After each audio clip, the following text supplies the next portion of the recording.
गृह मंत्री अमित शाह हमेशा अगर आप उनसे बात करेंगे तो वो चुनावी रणनीति को लेकर बातचीत करेंगे। एक बार मैंने उनसे पूछा था कि आप विदेश क्यों नहीं जाते हैं, तो उन्होंने कहा था कि क्या भारतीय जनता पार्टी के जो वोटर हैं वो विदेश में रहते हैं। मैं यहाँ पर रहकर भारतीय जनता पार्टी का काम करना चाहता हूँ और मैं कभी विदेश नहीं गया हूँ और ना ही मेरे विदेश जाने की कोई इच्छा है। तो ऐसा व्यक्ति जो संगठन के लिए जो है वो 24 घंटे सातों दिन सोचता हो, यही भारतीय जनता पार्टी के लिए है। और गुजरात के अंदर तो ये कहा जाता है कि संगठन को और मजबूत करने का काम जो है वो गृह मंत्री अमित शाह ने किया है। समय रहते हुए जो है कई बदलाव जो है गुजरात में किए और उन्हीं बदलावों से को देखते हुए जो है केंद्र में भारतीय जनता पार्टी में भी उस तरीके के बदलाव किए, नई जनरेशन को मौका दिया, संगठन में नए नए एक्सपेरिमेंट्स किए उन्होंने। तो ये जब वो करते हैं तो उसके परिणाम जो है बड़े सुखद भी आते हैं। पहली बार भारतीय जनता पार्टी ने 2014 के अंदर 72 सीटें जीती थी लोकसभा के अंदर, और उससे पहले भारतीय जनता पार्टी को लोकसभा में इतनी बड़ी जीत उत्तर प्रदेश में कभी नहीं मिली थी। और वो 72 सीटें जिताने का श्रेय जो है प्रधानमंत्री नरेंद्र मोदी ने वो गृह मंत्री अमित शाह को दिया था। उन्होंने कहा था कि इस बार के जो मैन ऑफ द मैच है वो जो है वो अमित शाह है। तो कहीं ना कहीं गृह मंत्री अमित शाह पे प्रधानमंत्री नरेंद्र मोदी का भरोसा जो है वो बताता है कि अमित शाह किस तरीके से जो है संगठन और पार्टी और सरकार के लिए सोचते भी हैं और काम भी करते हैं।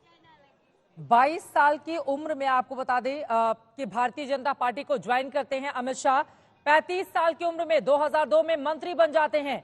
जब गुजरात का मुख्यमंत्री चुना गया था नरेंद्र मोदी को, 50 साल की उम्र में अध्यक्ष बनते हैं भारतीय जनता पार्टी का।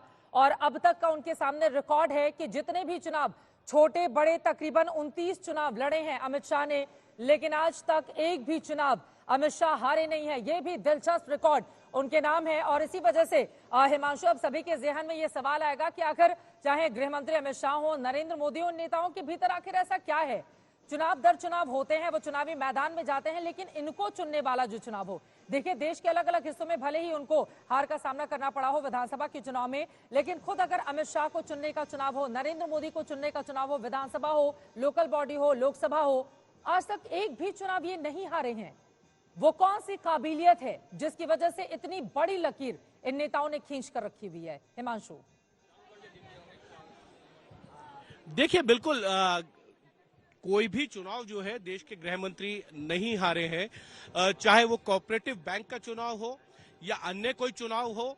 गृह मंत्री अमित शाह ने आज तक कोई चुनाव नहीं हारा है। और आप देखिए कि अमित शाह जो है एक बार फिर से मतदान केंद्र की तरफ जो है वो पहुंच गए हैं और वो तैयारियों का जो है वो जायजा ले रहे हैं और पूछ रहे हैं कि किस तरीके से जो है अंदर तैयारियां हैं। वहां के जो लोग हैं, कार्यकर्ता हैं, उनसे पूछ रहे हैं। और सबसे बड़ी बात यह है कि अमित शाह ना तो चुनाव हारे हैं और चुनाव जिताने के भी जो एक्सपर्ट हैं वो देश के गृह मंत्री अमित शाह को ही माना जाता है।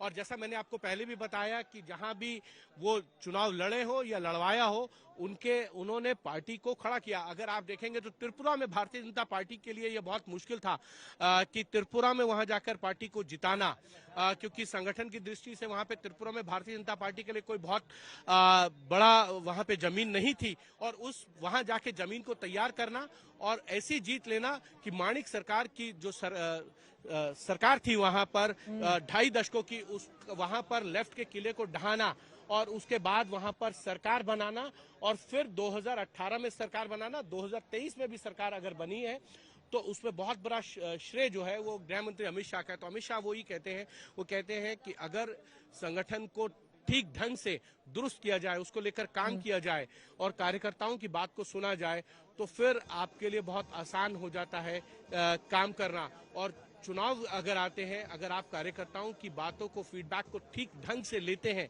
और उसका इम्प्लीमेंटेशन ठीक से करते हैं, उसको जमीन पर सही ढंग से उतार देंगे तो फिर चुनाव आपके लिए जीतना मुश्किल नहीं होता। और इसीलिए अमित शाह ने चाहे कोई भी चुनाव हो, चाहे वो कोऑपरेटिव बैंक का हो या जो है मंडी का चुनाव लड़ा हो, उन्होंने कोई चुनाव जो है आज तक नहीं हारा है। ये उनका ट्रैक रिकॉर्ड है। इसी के साथ ही एक और सवाल है हिमांशु, देखिए भाजपा के अब तक के सबसे युवा अध्यक्ष रहने का रिकॉर्ड भी इन्हीं के नाम है। अमित शाह ने पहला चुनाव 1988 में प्राइमरी कोऑपरेटिव बॉडी के लिए लड़ा था और अब तक तमाम छोटे बड़े 29 चुनाव लड़ चुके हैं, लेकिन आज तक एक भी चुनाव वो हारे नहीं है। जो रिसर्च मेरे पास है उससे चुनाव दर चुनाव किस तरह से इनका प्रबंधन कौशल बढ़ता हुआ चला गया वो भी देखने और जानने लायक है। बहुत सारी किताबें भी अमित शाह के ऊपर लिखी जा चुकी हैं, लेकिन इन सब के इतर हिमांशु, जब 17 साल के थे तब नरेंद्र मोदी के साथ इनकी दोस्ती हुई, तब से लेकर आज तक। अब जरा हमारे दर्शकों को ये बताइए, जब भी सत्ता की बात होती है हम सब जानते हैं कि दोस्त कैसे दुश्मन बन जाते हैं, दुश्मन कैसे दोस्त बन जाते हैं, लेकिन अमित शाह और नरेंद्र मोदी में वो कौन सी बात है कि दोनों एक दूसरे के प्रति शुरू से लेकर आज तक इतने ईमानदार रहे, इंटैक्ट रहे, और आज भी जब भी चुनाव की बात आती है, आपने भी कहा कि चुनावी प्रबंधन में कितने कौशल हैं अमित शाह, लेकिन जब भी चुनाव की बात आती है अमित शाह की जो भाषण शैली है वो नरेंद्र मोदी से शुरू और उन्हीं पर आकर खत्म हो जाती है। वो क्या है इन दोनों के भीतर जो चुनावी पद, इस तरह की लालसा कभी आड़े आने नहीं देती और आज तक दोनों का रिश्ता उतनी ही मजबूती से कायम है जितना वर्षों पहले था? देखिए, दोनों की केमिस्ट्री जो है वो बहुत ही बेहतरीन केमिस्ट्री है। गृह मंत्री हमेशा कहते हैं कि प्रधानमंत्री का जो फैसला होता है वो आम जनता के लिए होता है और उसको जो है नीचे जमीन पे उतारने का काम मेरा होता है, और जो उनके आदेश होते हैं उसका मैं पालन करता हूं संगठन की दृष्टि से। चाहे वो जब संगठन मंत्री के तौर पर नरेंद्र मोदी गुजरात में रहे हो या मुख्यमंत्री के तौर पर रहे हो, तो गृह मंत्री अमित शाह हमेशा उनकी कोर टीम में रहे और वो जानते हैं कि प्रधानमंत्री नरेंद्र मोदी ने जो सोचा है उसको अब इम्प्लीमेंटेशन कैसे करना है, उसको जमीन पे कैसे उतारना है। ये बात गृह मंत्री अमित शाह पिछले 3 दशकों के अंदर इस बात को बहुत अच्छे तरीके से जानते हैं, समझते हैं, और इसीलिए अगर आप देखेंगे तो ये केमिस्ट्री जो है अभी भी बनी हुई है।